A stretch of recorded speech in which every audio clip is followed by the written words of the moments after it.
WEO, vivons ensemble la région.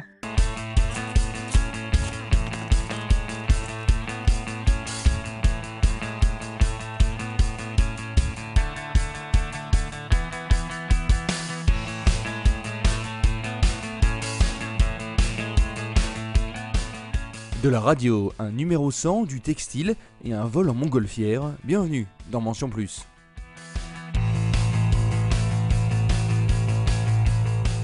On commence aujourd'hui en radio, mais pas d'inquiétude, il y aura quand même de l'image. Pendant une année, 12 collèges et lycées de la région ont produit des créations sonores. Créations sonores diffusées en direct sur une radio locale. Alors, stress du direct pour les élèves, on y était avec une caméra. Qu'est-ce qui est fantastique pour vous en général? J'ai lu un livre. Oh, petit. J'ai eu un bébé. Oh, j'ai eu mon code la semaine dernière. Oh, l'amour. Non, puis même si j'avais eu une amoureuse, ce serait pas fantastique ça. Si, c'est fantastique, non? Ah bon? Pourquoi? Pas forcément. Pas les soldes. J'ai 82 ans, alors j'ai plus beaucoup de choses fantastiques à faire et à voir. Partir à Miami. Le quoi? Le fantastique. Ouais. J'ai aucune idée.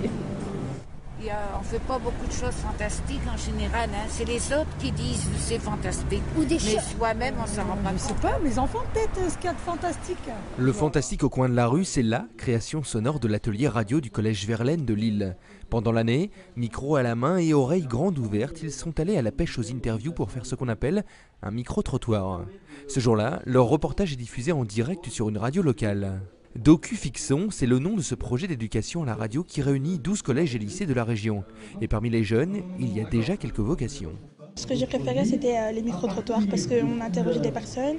On est sur des expériences paranormales qu'ils ont eues. On a vu un studio d'enregistrement. Puis c'était bien de travailler avec des professionnels. J'aime bien aussi le journalisme. Donc, j'ai trouvé, quand on a visité les locaux, je me suis dit peut-être que je ferais ça. Docufixon, c'est un projet créé en partenariat avec l'Académie de Lille et l'association de médiation Citeo.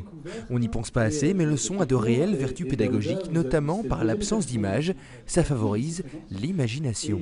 Ça focalise l'attention.